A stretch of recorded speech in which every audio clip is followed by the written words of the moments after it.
एक बार की बात है, एक गरीब मेहनती मजदूर रोज पहाड़ों से पत्थर तोड़कर उसे बाजार में बेचा करता था।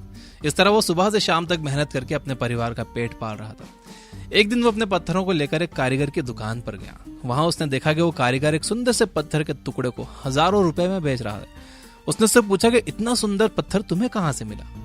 मैं भी वहां जाकर हजारों कमाना चाहता हूँ। कारीगर ने कहा, अरे ये वही पत्थर है जो कल तुमने मुझे बेचा था, मैंने बस इसका रंग रूप बदल दिया है।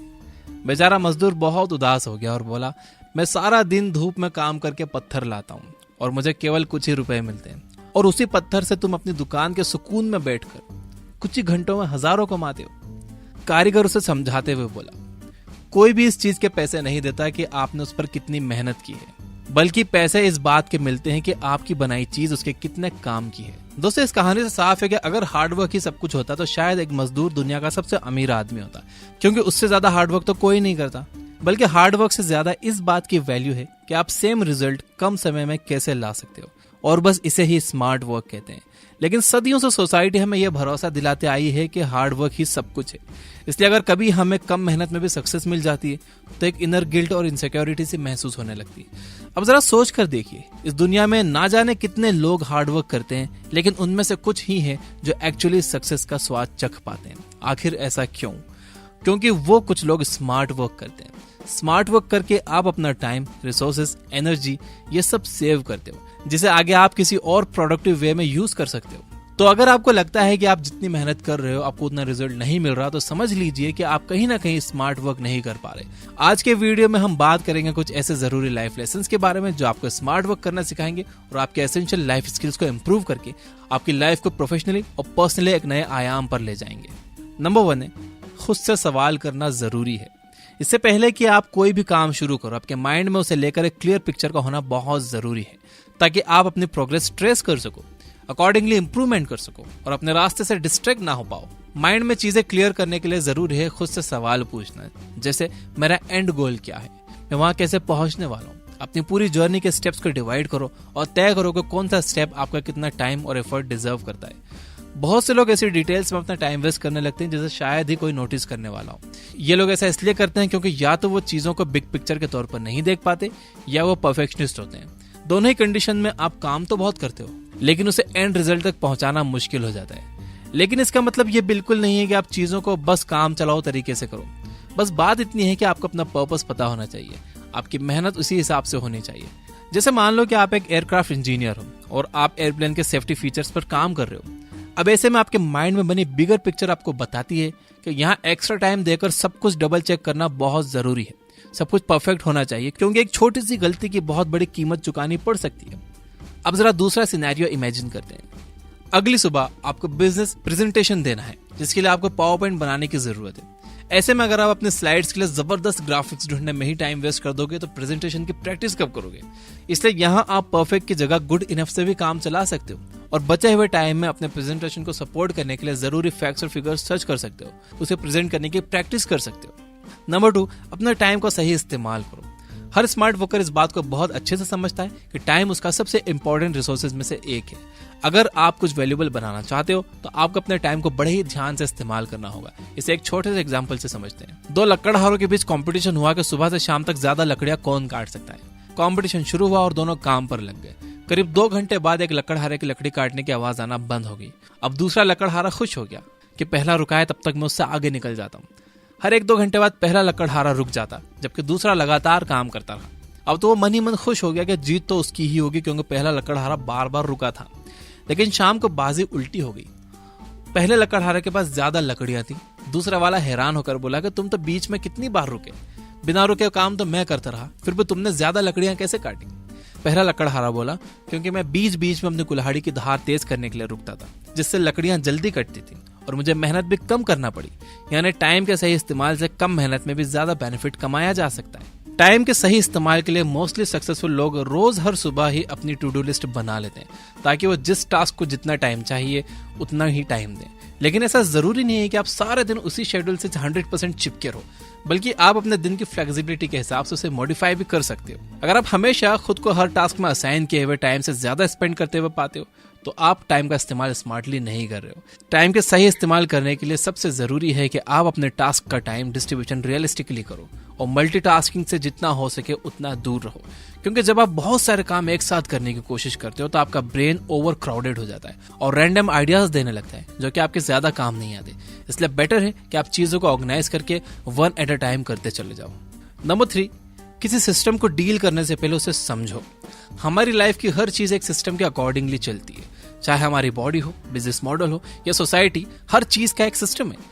बॉडी को ठीक करना है तो बायोलॉजिकल सिस्टम को समझना जरूरी है, सोसाइटी में रिस्पेक्ट चाहिए तो सोशल सिस्टम को समझना जरूरी है, एक लीडर बनना है तो साइकोलॉजिकल सिस्टम को समझना जरूरी है, अगर पैसा कमाना चाहते हो तो पैसा कैसे फ्लो करता है इस सिस्टम को समझना जरूरी है। जब तक आप सिस्टम को नहीं समझते तब तक आप अपना टाइम उन कामों में वेस्ट करते रहते हो जो उतने जरूरी नहीं है। वहीं अगर आप सिस्टम समझकर काम करते हो तो आप सही समय पर सही काम करके अपने सक्सेस के चांसेस को बढ़ा सकते हो। जैसे मान लो कि आपको नए बिजनेस आइडियाज के लिए इन्वेस्टर चाहिए। अब आप अपना आइडिया पिच करने के लिए सही वर्डिंग्स, सही प्रॉप्स, ये सब ढूंढने में घंटों बिताने के बाद भी फेल हो सकते हो, क्योंकि आपने सिस्टम को नहीं समझा। आपने नहीं समझा कि इन्वेस्टर्स आपसे क्या सुनना चाहते हैं। इसलिए वर्डिंग और बाकी तामझाम में टाइम और एनर्जी वेस्ट करने की जगह अगर आपने जिस इन्वेस्टर को पिच करने जा रहे हो उसके बारे में थोड़ी रिसर्च कर ली होती तो आपका काम आसान हो जाता। इसी तरह अगर आप वेट लॉस करना चाहते हो लेकिन कर नहीं पा रहे हो तो पहले वेट गेन के सिस्टम को समझो, तो वेट लॉस आसान हो जाएगा। अगर जॉब इंटरव्यू में जा रहे हो तो उस कंपनी के सिस्टम को समझो, सिलेक्शन आसान हो जाएगा। यानी कुल मिलाकर आप ये समझ लो कि बिना सिस्टम को समझे काम करना अंधेरे में तीर चलाने जैसा है, जहां आपके तीर वेस्ट होंगे और सक्सेस के चांसेस काफी कम होंगे।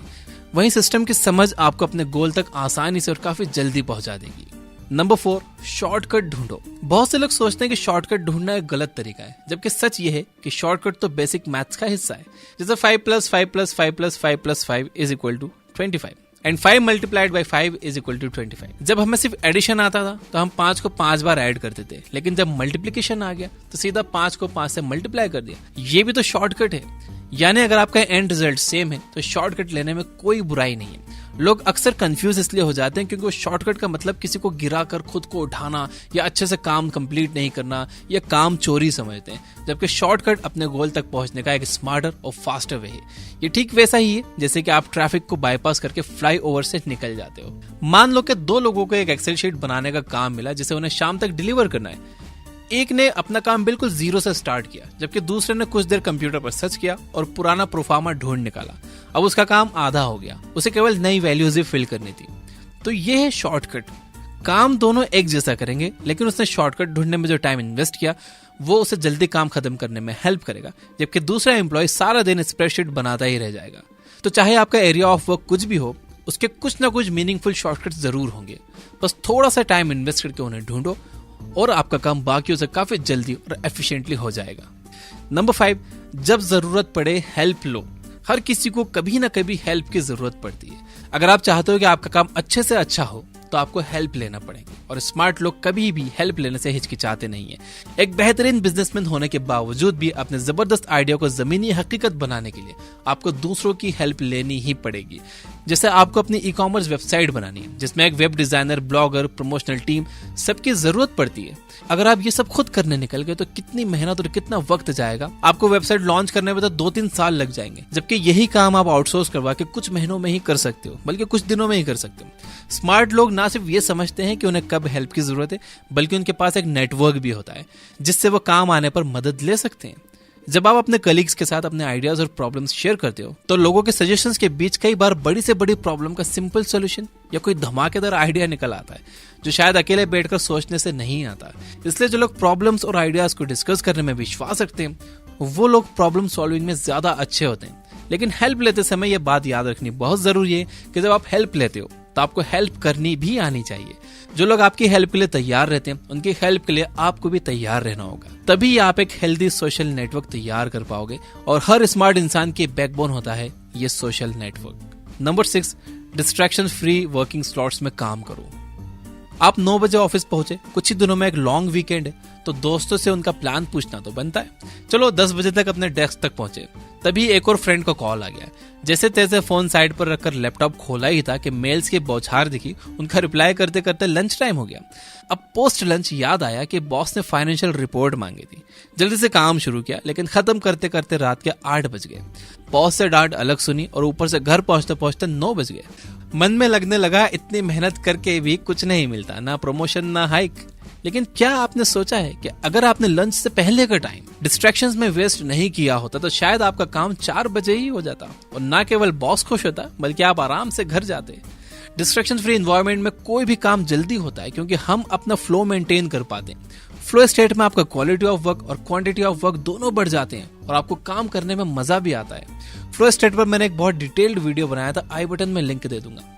एक्सपर्ट्स का मानना है कि messages, phone calls, emails, net surfing, gossips, ये सब अपने आप में एक बहुत बड़े डिस्ट्रैक्शंस हैं। इसलिए जिस दिन आपको कोई जरूरी काम हो या कोई डेडलाइन मीट करनी हो तो स्मार्टली और पोलाइटली अपने कलीग्स को नो गॉसिप का सिग्नल दे दो। सभी गैर जरूरी गैजेट्स को ऑफ कर दो। मोबाइल साइलेंट पर रखकर काम पर लग जाओ। आप हैरान रह जाओगे कि आपका काम कितनी जल्दी खत्म हो गया। नंबर 7, प्रोक्रेस्टिनेशन को अवॉइड करो। प्रोक्रेस्टिनेशन यानी किसी भी इंपॉर्टेंट काम को टालने की आदत। हम इंसान प्रोक्रेस्टिनेशन के इनबॉर्न हैबिट के साथ पैदा हुए हैं। इसलिए जब भी कोई ब्रेनस्टॉर्मिंग काम हो उसके लिए हम डेडलाइन का वेट करते हैं ताकि डेडलाइन के नाम से हमें मोटिवेशन मिले, वरना डिस्ट्रैक्शन में फंस कर मोस्टली हम उसे टालते रहते हैं। लेकिन स्मार्ट लोग इस इनबॉर्न प्रोक्रेस्टिनेशन हैबिट से डील करना जानते हैं। आइए देखते हैं इस हैबिट से हम कैसे डील कर सकते हैं। सबसे पहले बड़े और डरावने लगने वाले कामों को छोटे छोटे पीसेस में तोड़कर करो। अपनी वर्क प्लेस को साफ सुथरी और क्लटर फ्री बनाओ। डिस्ट्रैक्शन से दूर रहो। जैसे जैसे आपकी लिस्ट के स्मॉल वर्क पीसेस खत्म होते जाएं, उन्हें टिक करते जाओ। इससे आपको आगे बढ़ते रहने के लिए मोटिवेशन मिलता रहेगा। सबसे टफ काम को सबसे पहले करने की कोशिश करो। एक बार वो हो गया तो आपको बाकी सब इजी लगेगा और आप आसानी से अपना काम खत्म कर पाओगे। हर एक वर्क पीस को खत्म करने के बाद एक लिमिटेड टाइम के लिए ब्रेक लो। अपने ब्रेन को काम करने के लिए ट्रेन करो। जैसे फिजिकल एक्सरसाइज से मसल्स को हेवी वेट लिफ्टिंग के लिए ट्रेन किया जाता है, वैसे ही मेंटल एक्सरसाइज से ब्रेन को भी टफ जॉब्स के लिए ट्रेन किया जा सकता है। एक बार आपका ब्रेन इस तरह से ट्रेन हो गया तो आपको खुद ही फ्री बैठना पसंद नहीं आएगा।